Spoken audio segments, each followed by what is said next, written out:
सो अब अपने स्टार्ट करेंगे जॉब वर्क का अमेंडमेंट्स। जॉब वर्क में कोई अमेंडमेंट्स ऐसा सच है नहीं, जो अमेंडमेंट था आपको ऑलरेडी क्लास में पढ़ा दिया गया था। जॉब वर्क में जैसे आप सबको पता है, GST ITC 04 is a form which is basically furnished where all the delivery challans of a registered person are required to be reported in a particular form GST ITC 04। तो इसकी जो due date है वो change हुई है। पहले जो due date थी वो क्वार्टरली होती थी, जो कि टैक्स पेयर्स को बहुत ज़्यादा अनड्यू हार्डशिप होता था, जिसके वजह से अब गवर्नमेंट ने क्या किया, इसका टाइम लिमिट को रिलैक्स कर दिया है। तो जॉब वर्क वाले जो चैप्टर है, जॉब वर्क वाला चैप्टर में जो चेंज आया है, जो अमेंडमेंट है, वो छोटा सा ही अमेंडमेंट है जो आपको ऑलरेडी पढ़ा दिया गया था अगर आपको याद होगा तो। Frequency of filing ITC 04 revise from quarterly basis to annual और हाफ ईयरली। क्वार्टरली जो बेसिस था वो अब किसी पर्टिकुलर टैक्स पेयर्स के लिए that is become half yearly, and किसी पर्टिकुलर टैक्स पेयर्स के लिए that is become annually. Now half yearly किसके लिए हुआ है? जिसका turnover is more than 5 crore in the preceding financial year, he will have to require the furnish ITC 04 in two parts, that is 6 monthly उसको and अपना जो है वो ITC 04 सबमिट करना पड़ेगा। Say for example for April to September it will have to furnish by 25th October, and for October to March it will have to furnish by 25th April। तो 25th October and 25th April is the due date for filing form ITC 04, that is half yearly basis में उसको ITC 04 file करना पड़ेगा 25th October and 25th April। ठीक है, तो 25th October किसके लिए होगा? For April to September month में जितने भी उसका ITC 4 फर्निश हुआ है उसको रिपोर्ट करना पड़ेगा इन ITC 04 बाई 25th October। मतलब ITC 04 की जो ड्यू डेट है वो 25th October तक है, एंड ITC 04 की जो ड्यू डेट है फॉर नेक्स्ट हाफ ईयर वो 25th April हो जाएगा। Aggregate turnover of principal up to preceding financial year जिसकी turnover is not exceeding 5 crore. पिछले एक साल में अगर उसका टर्नओवर 5 करोड़ से ज़्यादा नहीं है तो फिर आपको जो ITC 4 फाइल करना पड़ेगा वो है एनुअल बेसिस। और ये जो एनुअल बेसिस होगा इसका भी सेम है कि ईयर क्लोज होते ही 25th April will be the due date। Say for example financial year 21-22 के लिए it is 25th April, the due date will be 25th April 2022। अब ये जो ड्यू डेट है ये किसके लिए? ये ITC 04 के लिए ड्यू डेट है। जब भी फाइनेंशियल ईयर क्लोज होगा उसके नेक्स्ट फाइनेंशियल ईयर में जो 25th मंथ आएगा 25th April 2022, या आप ऐसा बोल सकते हो कि अगर फाइनेंशियल ईयर 22-23 है तो 25th April 2023 will be the due date to furnish ITC 04। लेकिन जब turnover is more than 5 crore तो ITC 04 जो होगा वो हाफ ईयरली बेसिस पर होगा 25th October and 25th April। I hope it is clear. तो Form ITC 04 is required to be furnished by the principal on annual or half yearly basis depending upon the quantum of the aggregate turnover during the immediately preceding financial year। During the immediately preceding financial year मतलब depending on the last year turnover आपका depend करेगा कि आपको ITC 04 कब तक file करना है। आपको डिपेंड करेगा कि आपको ITC 04 कब तक फाइल करना है। ठीक है, तो ये इंपॉर्टेंट पार्ट था, ऑलरेडी अपने पढ़ चुके हैं, मैंने एक बार री एम्फेसाइज कर दिया सो दैट आपको एक बार रिविजन हो जाए, थॉरो रिविजन हो जाए सारे अमेंडमेंट्स का। Thank you so much. Now guys, let's start amendments for demand and recovery। As such demand and recovery में कोई नया amendment नहीं है, सेक्शन में कोई बदलाव नहीं है, खाली एक या दो CBIC का सर्कुलर आया है with respect to fake invoices. हम कुछ अमेंडमेंट्स जो लास्ट फाइनेंस एक्ट में ऑलरेडी आ चुका था उसको भी एक बार रिवीजन करेंगे, और कुछ एक दो एक्स्ट्रा सर्कुलर जो आपके सिलेबस में रेलिवेंट है वो भी अपने डिस्कस करेंगे। देखिए, जब अपने अमेंडमेंट्स पढ़ते हैं तो अपने पुराना अमेंडमेंट्स को भी एक बार कंसिडर कर लेते हैं, बिकॉज अमेंडमेंट्स पढ़ते समय you have to be very very cautious that खाली जो आपके एग्जाम वाले अमेंडमेंट है वही रेलिवेंट नहीं है, आपके एग्जाम के एक टर्म पहले का जो पहले का अमेंडमेंट है वो भी आपके लिए रेलिवेंट है। तो मैं इंश्योर करता हूं कि जब भी मैं आपको क्लासेस करवाऊं अमेंडमेंट्स का सेपरेटली तो मैं आपको सारा चीज अमेंडमेंट कवर करके चलूं। तो डिमांड एंड रिकवरी वाला जो पार्ट है, डिमांड एंड रिकवरी पार्ट में प्रोसीडिंग्स अंडर सेक्शन, पहला जो पार्ट अपने कवर करेंगे वो है सेक्शन 73 टू सेक्शन 74। सेक्शन 73-74 में गाइज आपको याद होगा कि यहां पर बेसिकली डिमांड का सेक्शन है, यहां पर आपकी रिकवरी की जाती है टैक्स की if the reason is either other than fraud, wilful misstatement, suppression of facts, right, या फिर एरोनियस रिफंड, या फिर रॉन्ग अवेलमेंट ऑफ आईटीसी, या फिर ड्यू टू आपने जो भी टैक्स की चोरी की है जहाँ पे आपका इंटेंट था फ्रॉड का, तो फिर वो सेक्शन 74 आ जाएगा। अदर देन फ्रॉड है तो सेक्शन 73 आ जाएगा। नाउ यहां पर एक पॉइंट आता है, एक बार अपने पूरा प्रोविजन पढ़ते हैं।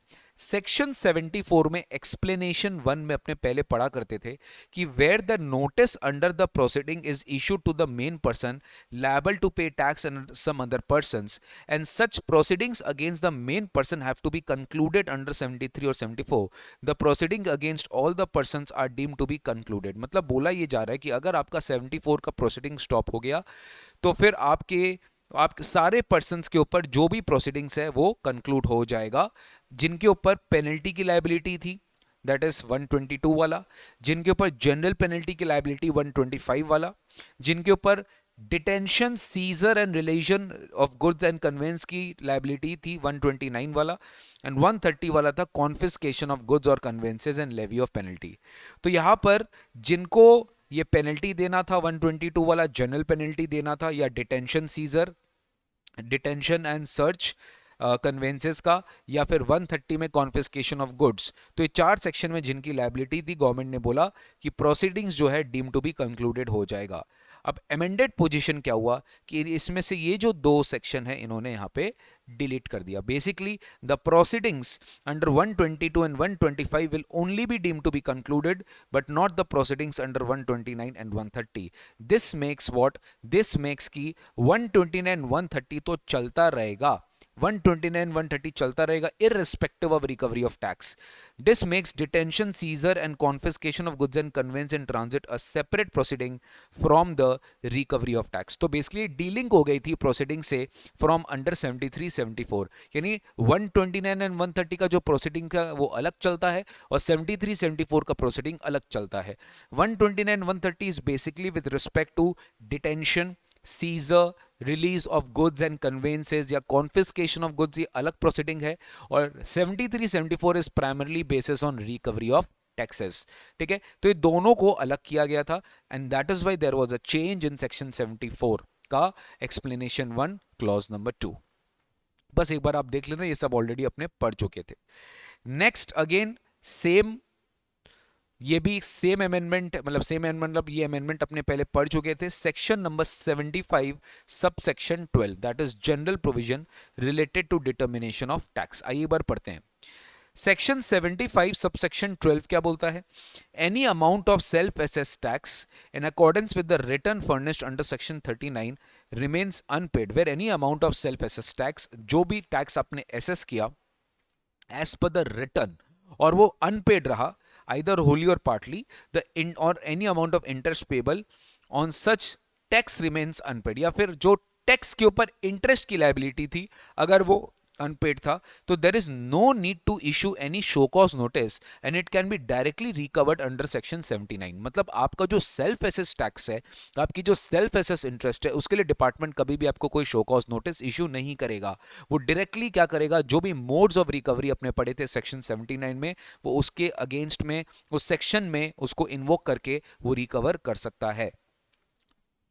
अब इसमें क्या हुआ था, फाइनेंस एक्ट 21 ने क्या किया था, एक्सप्लेनेशन ऐड किया था इसी सब सेक्शन के नीचे, to clarify that self assess tax shall include the tax payable in respect of the details of outward supplies, मतलब GSTR1 furnished under section 37 but it is not included in return under section 39। मतलब basically point simple है कि जो supplies हम अपने GSTR1 में disclose कर दिए, जिसका टैक्स हम GSTR1 में डिस्क्लोज कर दिए, but we have not disclose that in our return that is GSTR3B, तो वो टैक्स भी एक तरीके से सेल्फ एसेस्ड माना जाएगा और वो सेल्फ एसेस्ड टैक्स भी department without any show cause notice आपसे रिकवर कर सकता है। ऐसा बोलता है सेक्शन 75 सबसेक्शन 12 का एक्सप्लेनेशन। सेल्फ एसेस्ड टैक्स का जो स्कोप है उसको वाइडन किया गया। बेसिकली क्या है कि अगर आप GSTR1 में और GSTR3B में अगर आपका मिसमैच आ रहा है, GSTR3 में 1 में GSTR1 in your details of outward supplies you have higher tax details, higher outward supplies, but that is not correspondingly matching with your GSTR3B, तो फिर definitely it is a problematic thing for the taxpayer and taxpayer will have to pay the tax. मतलब department आपको show cause notice issue नहीं करेगा, वो आपसे directly आपसे recover कर सकता है without any show cause notice. तो basically the scope of self assess tax का जो टर्म है that has been widened and hence for the recovery proceedings can straight away be initiated by the proper officer for the outward supplies shown in the GSTR 1 if not reflecting in GSTR 3B। मतलब अगर वो GSTR 3B में reflect नहीं किया, because ultimately return के through ही payment होता है, आपने GSTR 1 में डिस्क्लोज कर दिया, आपने उसका पेमेंट ही नहीं किया, तो फिर it is as good as disclosure का कोई वैल्यू नहीं है। तो वो डिपार्टमेंट क्या करेगा, इनिशिएट करेगा the recovery proceedings under section 79. In other words, where the tax payable in respect of details of outward supplies furnished in GSTR 1 has not been paid through 3B. Basically अगर आपने जो tax details furnish किया, outward supplies की जो details furnish किया, जिसके ऊपर tax आपने furnish किया GSTR 1 में, that has not been paid through return either wholly or partly or any amount of interest payable on the tax, then in such case the tax short paid on such self-assessed and thus self-admitted liability and the interest, they are liable to be recovered under section 79. liable to be क्या हो जाएगा, recovered under section 79. अब इसमें एक point है कि sir मेरा एक जेन्युइन मिस्टेक हो गया था GSTR 1 और GSTR 3B में, एक पर्टिकुलर मंथ में मैंने एक जेन्युइन मिस्टेक कर दिया, एक टाइपोग्राफिकल एरर हो गया, एक रॉन्गली रिपोर्टिंग डिटेल्स मेरे से हो गई, मैंने GSTR 1 में एक एक्स्ट्रा रिपोर्टिंग कर दी और मेरा एक्चुअल में उसका कोई टैक्स लायबिलिटी नहीं था, तब भी अगर डिपार्टमेंट अगर ये सेक्शन इन्वोक करेगा तो this will definitely cause an undue hardship on the tax payer. तो यहाँ पर इन्होंने एक केविएट दिया, however the difference or mismatch between the details of GSTR 1 and 3B may arise due to genuine reasons. The difference between GSTR 1 and the 3B, they may arise due to genuine reasons, जैसे कि a typographical error या wrongly reported details in GSTR 1 or GSTR 3B which may be rectified in subsequent GSTR 1 और 3B। मतलब बोलना ये चाह रहा है गाइस कि मान लीजिए आपका पूरा आपका जो GSTR 1 और 3B में जो रेक्टिफिकेशंस है वो आप सब्सिक्वेंट GSTR 1 3B में आपने कर लिया, तो that is why in that situation ये एक जेन्युइन रीजन हो सकता है, या where a supply could not be declared in 1 or of an earlier tax period, though the tax on the same was paid by correctly reporting the same in 3B of the said tax period, the details may now be reported in GSTR 1 of the current tax period। बोलने का मतलब ये है कि अपने last month के 3B में तो रिपोर्ट कर दिया था, आपने 1 में रिपोर्ट नहीं किया था, बट अब आप उसको 1 में रिपोर्ट कर रहे हो तो इस महीना आप 3B में रिपोर्ट नहीं करो, meaning thereby you have already reported in 3B of the preceding period. आप ऐसे ही सोचो, where supply could not be declared in 1 of an earlier tax period, though the tax on the same was paid by correctly reporting the same in 3B of the tax period, the details may now be reported in the GSTR 1 of the current tax period। तो ये simple सा बात है कि last month के 3B में हमने tax की पेमेंट कर दी और करंट मंथ का GSTR 1 में हमने उसको डिस्क्लोज कर दिया, तो this is also a genuine reason and there will be no show cause, there is no contravention of section 75 subsection 12। इसी को लेकर एक इंस्ट्रक्शन है जो CBIC ने डिपार्टमेंटल ऑफिसर्स के लिए इशू किया था, that in a case of mismatch between 1 and 3B, the proper officer may first send a communication to the registered person to pay the self-assessed tax and short paid or not paid, or to explain the reason for the same within a reasonable time prescribed in the communication। तो basically उनको पहले एक तरीके से एक communication भेजा जाएगा, either you pay the tax or if you want you can explain the reasons of this mismatch that is coming between GSTR 1 and GSTR 3B। Okay sir, तो ये था अपना पहला पार्ट, दूसरा part, section number 75 subsection 12। Again ये कोई नया बात मैं नहीं पढ़ा रहा हूँ, सब कुछ ऑलरेडी आपको पढ़ा दिया गया है। ये भी फाइनेंस एक्ट 21 का गाइज आप देख सकते हो अमेंडमेंट है, ये सब कुछ आपको मैंने क्लासेस के दौरान पढ़ाया था। Commissioner empowered to invoke provisional attachment after initiation of any proceeding under chapter 12, under chapter 14 or under chapter 15 and also against the person specified in section 122 subsection 1A। Basically अपने अभी क्या पढ़ रहे हैं, अपने पढ़ रहे हैं सेक्शन 83, अपने पढ़ रहे हैं सेक्शन 83 जो बात करता है provisional attachment to protect the revenue in specified cases. पहले क्या होता था guys, if proceeding is pending under particular section then only commissioner के पास पावर था प्रोविजनल अटैचमेंट के लिए, लेकिन अब उसके पावर्स बहुत वाइड हो चुके हैं। अब गवर्नमेंट ने क्या किया, गवर्नमेंट ने ये सब स्पेसिफाइड सेक्शंस को हटा दिया, गवर्नमेंट ने पूरा का पूरा चैप्टर कवर कर लिया, मतलब कोई भी प्रोसीडिंग इसमें कवर हो जाएगा इजीली। मतलब प्रोटेक्ट प्रोविजनल अटैचमेंट की जो स्कोप है दैट हैज बीन वाइडेंड। कैसे? Earlier the commissioner was empowered only to initiate invoke provisional attachment during the pendency of the proceeding under 62, 63, 64, 67, 73 and 74। इस सब का नीचे पूरा डिटेल दिया हुआ है। 62 था नॉन फाइलर ऑफ रिटर्न्स के लिए, जो रिटर्न्स फाइल नहीं करते हैं। 63 था अनरजिस्टर्ड पर्सन का असेसमेंट। 64 था समरी असेसमेंट। 67 था power of inspection search seizure. 73, 74 है determination of tax, basically demand not paid, short paid, erroneously refunded और आईटीसी रॉन्गली अवेल्ड और यूटिलाइज्ड। तो ये सारे प्रोसीडिंग्स जो भी होते थे ये सेक्शन में अगर पेंडिंग होते थे देन ओनली प्रोविजनल अटैचमेंट के प्रोविजंस अप्लाई होते थे। अब क्या हुआ, section 83 has been substituted by finance act 2021 to provide that where after the initiation of any proceeding under chapter number 12, chapter number 14 और चैप्टर नंबर 15, कोई भी प्रोसीडिंग अगर चैप्टर नंबर 12 में, चैप्टर नंबर 14 में या चैप्टर नंबर 15 में अगर initiate हो गया, and the commissioner is of the opinion that for the purpose of protecting the interest of the government revenue, it is necessary to do so, he may by order in writing attach provisionally any property including the bank account belonging to the taxable person or the other related persons, मतलब जो कि basically उसको offence करने में help किए, person specified in section 122 subsection 1A।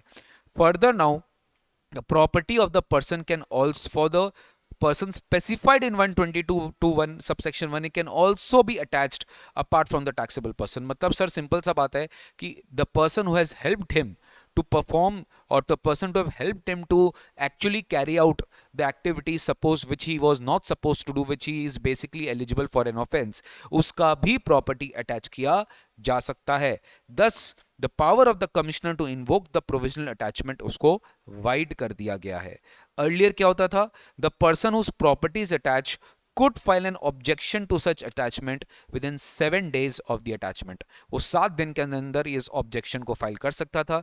But now the provision has been amended by a notification to provide that the objections to such attachment can be filed at any time।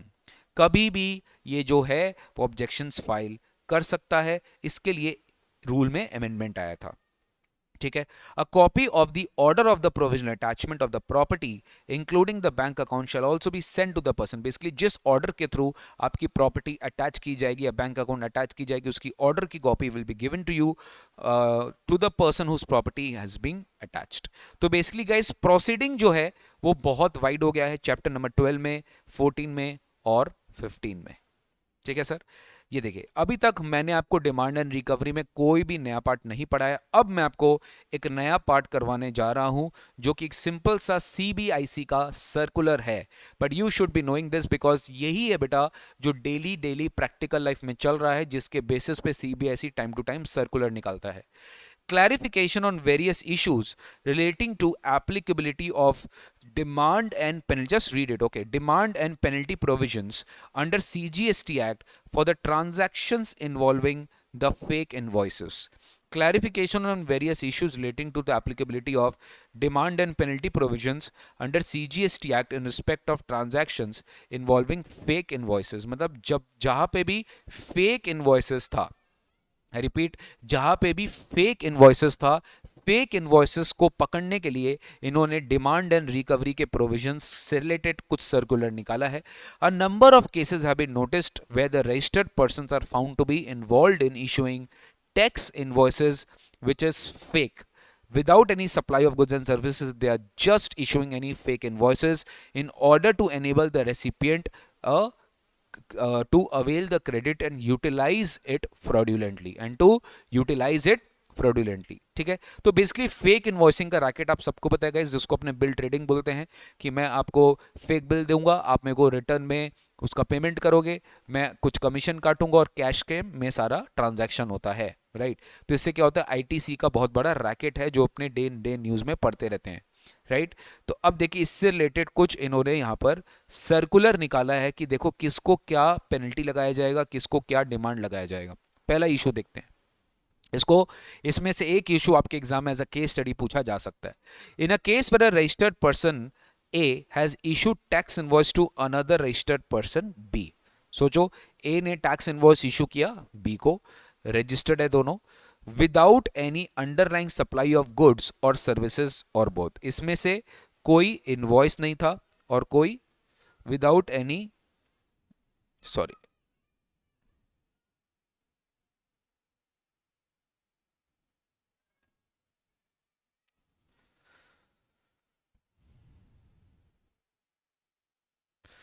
Without any underlying supply of goods और services. Obviously इसने जो invoice issue किया, इसमें invoice जो issue किया बिना supply के invoice issue किया, नो सप्लाई। ठीक है। नेक्स्ट पहला question, whether such transaction will be covered as a supply under section 7। पहला सवाल क्या पूछा है कि ये जो ट्रांजैक्शन हुआ है दोनों के बीच में क्या ये सप्लाई है। दूसरा, whether any demand and recovery can be made from A in respect of the transaction under the provision of 73-74, and तीसरा, whether any penal action can be taken against registered person A in such cases। तो बहुत simple है। ठीक है sir, यहां पर since there is only been a issuance of tax invoice by the registered person to registered person B without any supply, therefore ये कोई supply नहीं होगा as defined under section, क्योंकि खुद सप्लाई किया ही नहीं है, कोई गुड्स की टाइटल ट्रांसफर हुई नहीं है। And as there is no supply, no tax liability can come, no tax liability can be arised against A, and accordingly no demand and recovery is initiated under 73 and 74। Besides, no legal penal action can be taken in respect of the term, because penal action तो तब लेंगे ना जब वो tax चुराया। वो तो क्या किया, वो तो बिल इशू किया है, बिल इशू करके क्या किया, बिल इशू किया विदाउट एनी सप्लाई, तो कोई टैक्स चुराया नहीं है उसने, कोई इनवॉइस उसने बेसिकली कोई गुड्स ट्रांसफर नहीं किया, तो कोई टैक्स नहीं है, तो कोई सप्लाई नहीं है, कोई सप्लाई नहीं है, कोई टैक्स लायबिलिटी नहीं है, डिमांड रिकवरी नहीं है। बट पिनल एक्शन जो है वो बेसिकली लायबल होगा। ऑब्वियसली वहां पे ऑफेंसेज एंड पेनल्टी जो है वो तो अलग से उसके ऊपर लगेगा ही। Against registered person will be liable for penal action, penal action के लिए definitely वो liable हो जाएगा under section 122 subsection 1 clause number 2 for issuing tax invoices without supplying of goods and services or both। यहाँ पे जो भी उसके ऊपर पेनल्टी लगेगा, penal action लगेगा, वो section 122 के ऊपर लग जाएगा। ठीक है। अब इसमें देखना बात, इसमें एक पॉइंट और आ गया है सेकेंड इशू पे। अ रजिस्टर्ड पर्सन ए ने क्या किया, बी को टैक्स इनवॉइस इशू किया। ठीक है, but again without any supply. लेकिन यहां पर क्या हुआ, बी ने आईटीसी ले लिया sir, B availed ITC on the basis of the tax invoice, तो बी भी फंसेगा इसमें। B further issue invoice along with the underlying supply और both to his buyers and utilises the ITC availed on the basis. अब B क्या करता है, उसने फर्दर मान लो सी को सप्लाई किया और उस केस में वो एक्चुअल सप्लाई किया और वो फेक आईटीसी यूज किया। वो क्या किया, जो फेक आईटीसी ए से उसको मिला था वो यूज किया for payment of his tax liability. Now whether B will be liable for the demand and recovery of the said ITC along with penal action, definitely yes. Whether B will be liable to do it, whether B will be liable to do it, whether B will be liable for the demand and recovery of the said ITC along with the penal action under the provision of section 73-74 or any other provisions of the CGST Act। ठीक है, any other provision of the CGST Act। तो एक बात देखो, since the registered person B has availed and utilised fraudulent ITC without receiving the goods, उस case में तो ए से जो बी को गुड्स मिला, ए ने तो कुछ एक्चुअल सप्लाई किया नहीं, तो बी को जो भी गुड्स मिला without any receipt of goods वो आईटीसी क्लेम कर लिया। तो it is contravening 1616 two B the basic condition of ITC, then he will be liable for the demand and recovery for the said ITC along with penal action under 74 along with interest. समझ गए, 16 two B का violation हुआ, against 16 two B का violation fraud, wilful misstatement, suppression of facts की वजह से वहां पर उसने 74 के ऊपर डिमांड की लायबिलिटी आएगी और पीनल एक्शन भी इसके ऊपर लिया जाएगा सर। इंटरेस्ट के साथ सेक्शन 50 में। Further, as per the provision of section 75 subsection 13, if penal action for fraudulent availment or utilization of ITC is taken against B under 74, then again उस सेम चीज पे दोबारा से कोई पेनल्टी आपका नहीं लगेगा सेक्शन 122 में। अगर आपके ऊपर सेक्शन 74 इन्वोक हो चुका है, then in that situation no penalty for the same act for the fraudulent availment or utilization of ITC can be done against B under section 122। तो यहाँ पर applicable आंसर क्या है? 74 along with section 50, and in that situation penalty will also be invoked in section 74 only। तो उसका proceeding सब कुछ किस में चला जाएगा? 74 में चला जाएगा। यहाँ से एक क्वेश्चन आपके एग्जाम में गाइस पूछा जा सकता है, तो बी प्रिपेयर्ड फॉर दिस। दूसरा सवाल क्या है?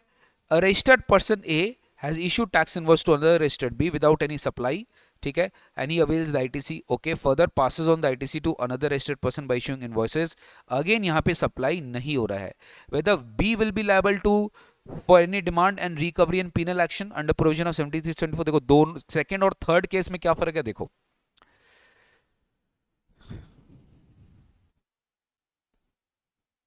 बी यहां पर जब इनवॉइस इशू कर रहा है वो गुड्स भी सप्लाई कर रहा है, यहां पे खाली वो फेक आईटीसी यूज किया है, और फेक आईटीसी यूज किया तो सेक्शन 74 में कवर हो गया, and he utilises the ITC on the basis of the above mention invoices. But यहां पे क्या हो रहा है? B avails ITC on the basis of text and further passes on the ITC to another registered person C by issuing invoice without underlying supply of goods and services of both. Whether B will be liable for demand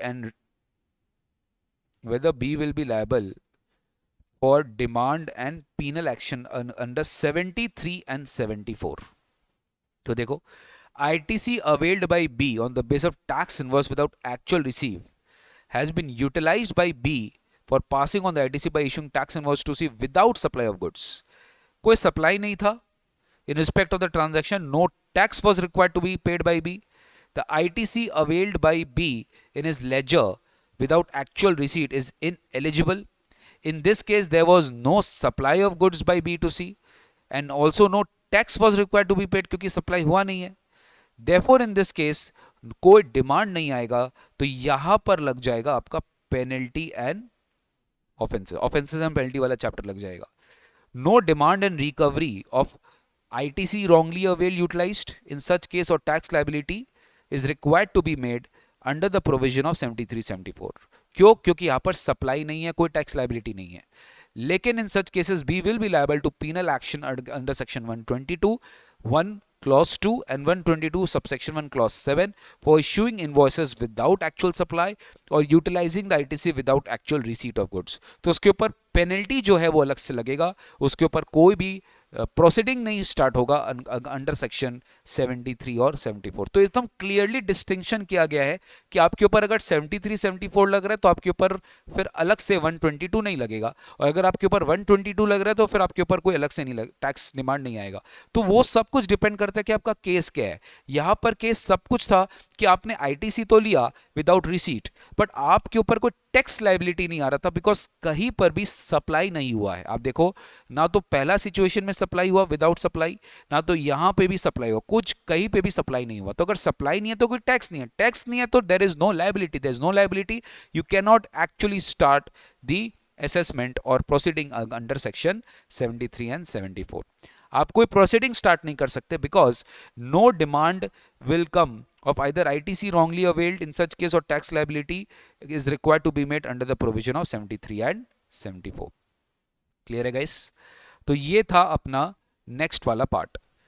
last circular आता है, ये है basically clarification by CBIC on inspection search और investigation. ठीक है, ये basically directorate general of investigation से ये पास किया गया है, एक बार इसको बस रीड कर लेना, नॉट वेरी रेलिवेंट। तो clarification on the legal position of voluntary payment of taxes during the course of inspection search और इन्वेस्टिगेशन। तो इन दिस सिचुएशन आपकी क्लैरिफिकेशन बोलती है कि हमारा वॉलेंट्री पेमेंट जो हम करते हैं during the course of inspection या सर्च या इन्वेस्टिगेशन जब हो रहा है, जब हम उस समय वॉलेंट्री पे कर रहे हैं, तो क्या हम ये ऐसा कर सकते हैं? बिकॉज लॉ में सच का प्रोवाइडेड नहीं है। वॉलेंट्री पेमेंट तभी होता है जब आपका कोई शो कॉज आता है या फिर आपके ऊपर कोई प्रोसीडिंग स्टार्ट हो रहा है, तभी वॉलेंट्री पेमेंट होता है। लेकिन यहाँ पे जब आपका इंस्पेक्शन हुआ या सर्च हुआ या इन्वेस्टिगेशन हुआ, can you make the payment at that point of time? देखो, during the course of search inspection और investigation, sometimes the tax payers opt for deposit of their partial या full GST liability arising out of the issue pointed out by the department during the course of such search inspection और investigation. Sometimes tax payers क्या करते हैं, voluntary payment कर देते हैं arising out of the issue, जो कि department point out करता है during the course of the process of the search investigation. Instances have been noticed where some of the taxpayers, after volunteering depositing GST liability, have been alleged use of force and coercion by the officers for making recovery during the course of search, inspection और investigation। मतलब ऐसा courts के बाद गया है कि मतलब department के ऑफिसर्स के ऊपर बाद में ब्लेम किया जाता है कि डिपार्टमेंट के ऑफिसर्स फोर्सफुली उनको फिजिकली अब्यूज करके, फोर्सफुली उनको बाय कोएर्शन ऑफिसर्स उनको रिकवरी करवाते हैं during the course of search. ऐसा आर्ग्यूमेंट्स गया है, instances have been noticed, and that is why under CGST Act taxpayer have the option to make the voluntary payment of tax. Such voluntary payment of tax may be made before show cause notice permitted under 73 है as well as 74. This helps the taxpayers in discharging their admitted liability, self-ascertained or ascertained by the tax officer without having to bear the burden of the interest. अगर वो voluntary payment करते हैं तो उनके ऊपर कोई interest की liability अलग से नहीं आती है। Okay, recovery of taxes not paid or short paid can be made under provision of 79 only after following the due legal process of, मतलब 79 में क्या होता है ना, आपको प्रॉपर लीगल प्रोसेस फॉलो करना पड़ेगा टैक्स रिकवरी के लिए। दैट इज नोटिस इशू करना पड़ेगा, subsequent confirmation of demand by issuance of adjudication order. This may not arise in there may not arise any situation where recovery of the tax dues has to be made by the tax officer from the payer during the course of search, inspection and investigation। ये वाला जो process है ये may not be followed where recovery of tax dues has to be made by the officer from the taxpayer during the course of the search, investigation or inspection on any account of any issue detected during such proceedings। The law does not bar the taxpayer from voluntary payment of any tax liability ascertained by him or the officer for such issues either before or during the course of proceedings or subsequently। The tax officer, however, inform the taxpayer regarding the provision of voluntary tax payments। Basically एक investigation जो department है वहाँ से issue किया गया था एक instruction to the field officers that you should मतलब बेसिकली डिपार्टमेंट के ऑफिसर्स की लाइबिलिटी बनती है कि वो टैक्स पेयर को बोले कि they can make the voluntary payment of taxes for the issues which have been detected during the proceeding of search, inspection और इन्वेस्टिगेशन। एंड लॉ मना नहीं करता कि टैक्स पेयर वॉलेंट्री पे नहीं कर सकता है, जो वो एसेटिन किया या टैक्स ऑफिसर एसेटिन किया फॉर एनी इशू, चाहे वो कोर्स के पहले हो चाहे वो कोर्स के बाद हो, आप कभी भी वॉलेंट्री पेमेंट कर सकते हो। ठीक है, आप कभी भी वॉलेंट्री पेमेंट कर सकते हो। Therefore, there may not arise any situation where recovery of tax dues has to be made by the tax officer from the taxpayer during this on account of any issue detected during such proceedings। तो ये भी guys एक बार आप बस read कर लेना। ये जो दो सर्कुलर मैंने आपको पढ़ाया वो बेसिकली न्यू सर्कुलर्स थे जो कि आपके डिमांड एंड रिकवरी वाले चैप्टर से आते हैं।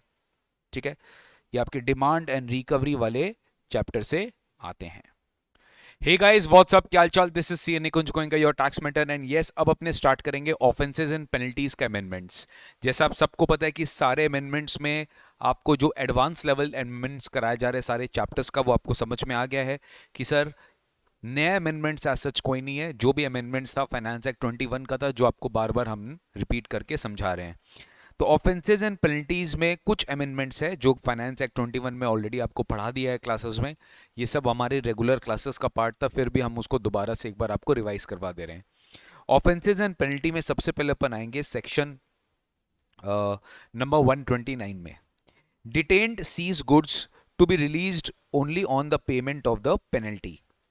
ठीक है, पहले क्या होता था कि मान लीजिए आपका गुड्स कॉन्फिस्केट हो गया, आपका गुड्स डिटेंशन हो गया, सीजर हो गया, तो अगर आपको गुड्स रिलीज कराना पड़ता था तो आपको टैक्स, इंटरेस्ट एंड पेनल्टी तीनों देना पड़ता था।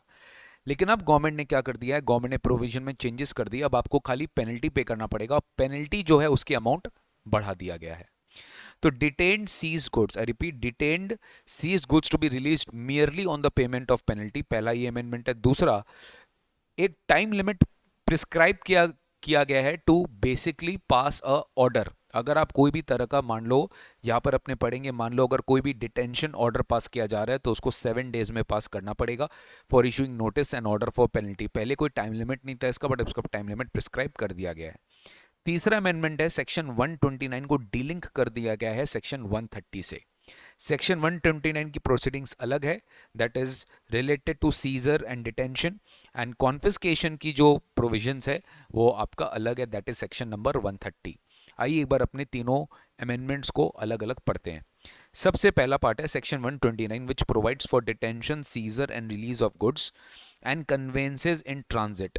कोई भी कन्वेंस यानी ट्रक, कोई भी गुड्स का डिटेंशन, सीजर या फिर release has been amended.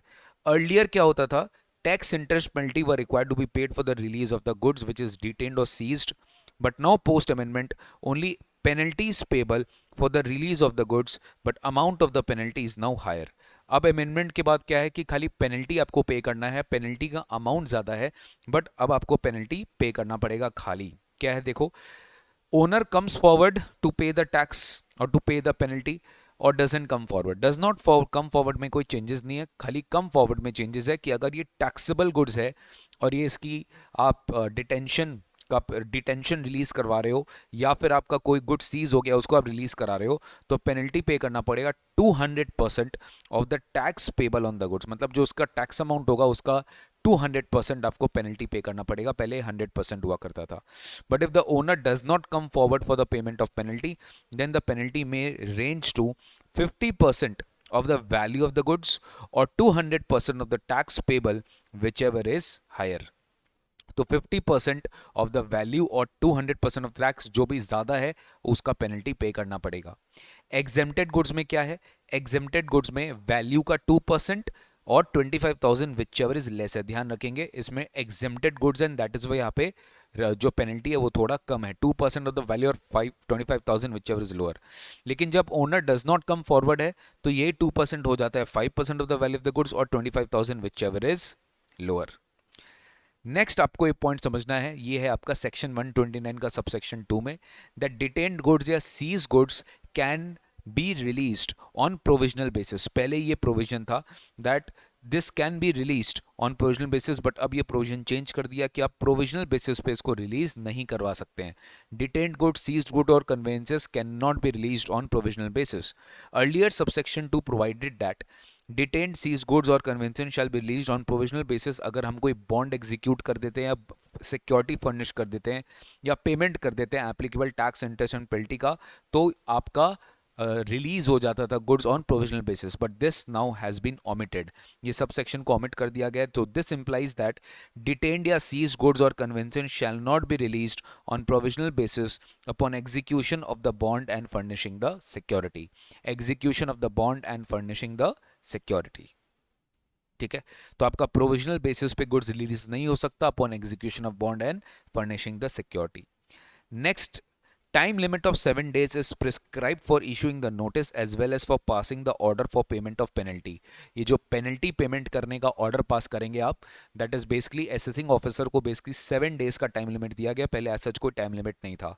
Earlier subsection 3 provided that proper officer detaining, seizing goods or conveyances shall issue a notice specifying the tax, interest and penalty, and they pass an order for the payment of tax and penalty। Now the proper officer detaining the seized goods or detaining goods or conveyances shall issue a notice within 7 days। उन्हें 7 days के अंदर अंदर of such detention notice issue करना पड़ेगा, जहां पर वो they will specify the penalty payable। Thereafter the proper officer shall pass an order within the period of 7 days from the date of the service of the notice for payment of penalty। Thereafter, proper officer will pass an order within a period of 7 days from the date of the service of such notice for the payment of penalty.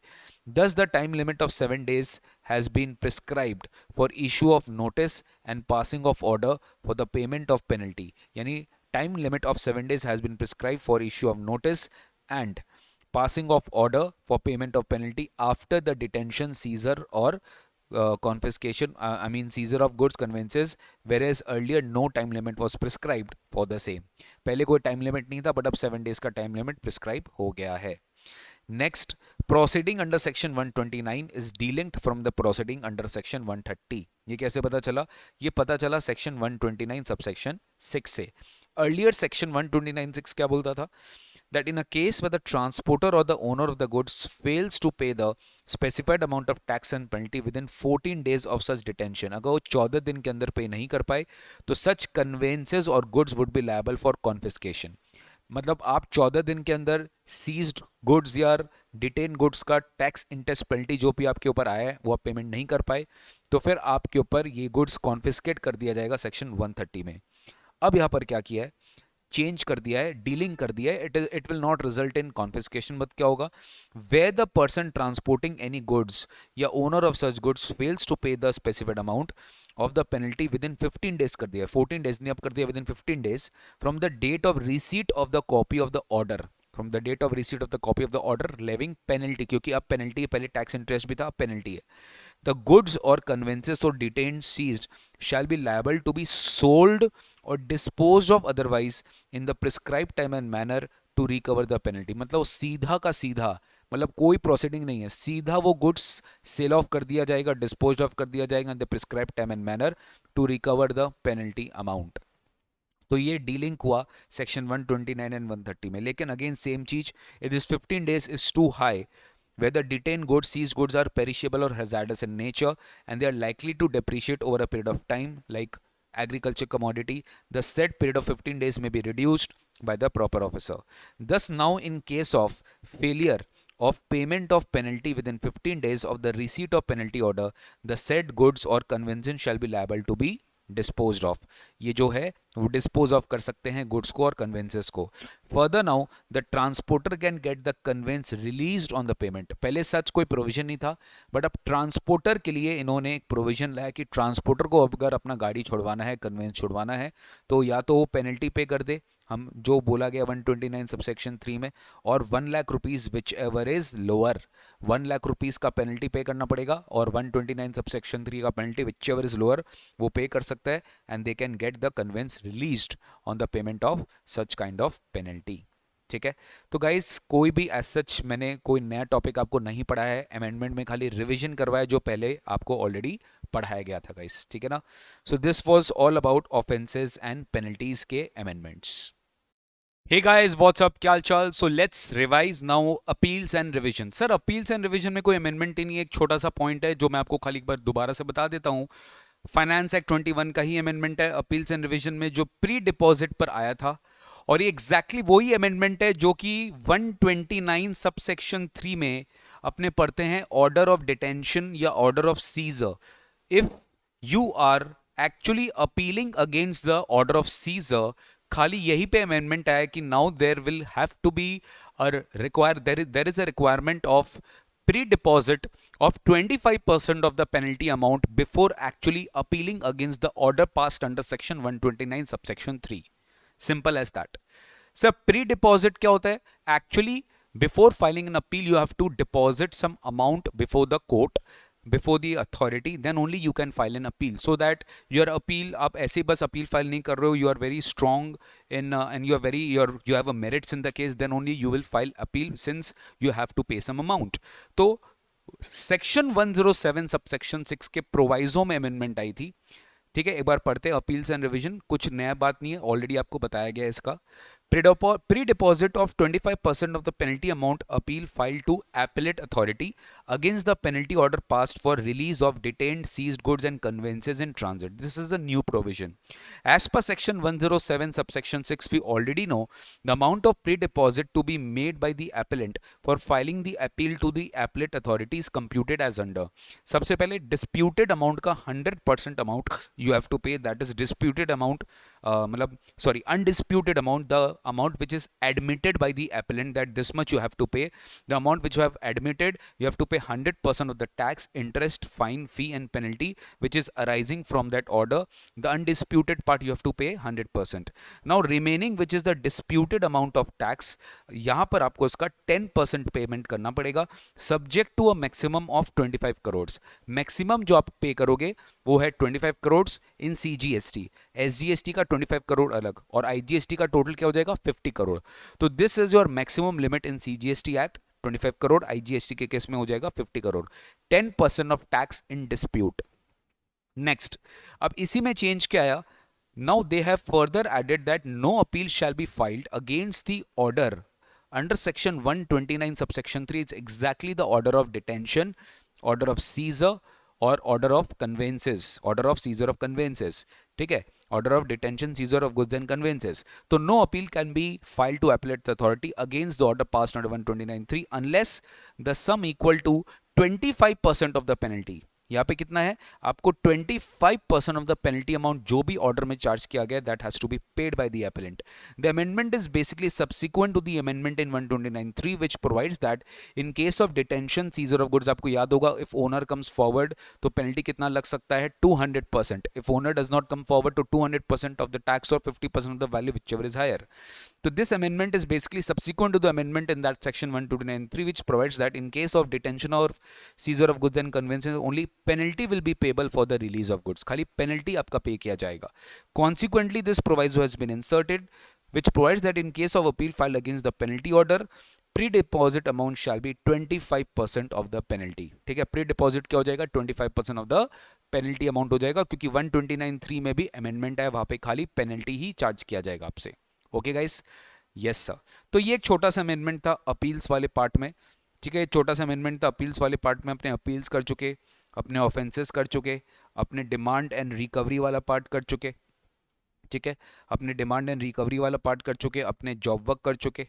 So GST में ये सारे amendments थे जो advance level के chapters है. ये सारे chapters में अमेंडमेंट्स है फॉर योर एग्जामिनेशन टर्म, तो प्लीज़ बी केयरफुल एंड सारे चैप्टर्स को अच्छे से रिवाइज कर लीजिएगा. इसका नोट्स आपके ड्राइव लिंक पे ऑलरेडी है, तो ड्राइव लिंक पे आपको ये नोट्स सारा मिल जाएगा guys. Okay, thank you so much. ये था हमारा ये chapter of offences and penalties.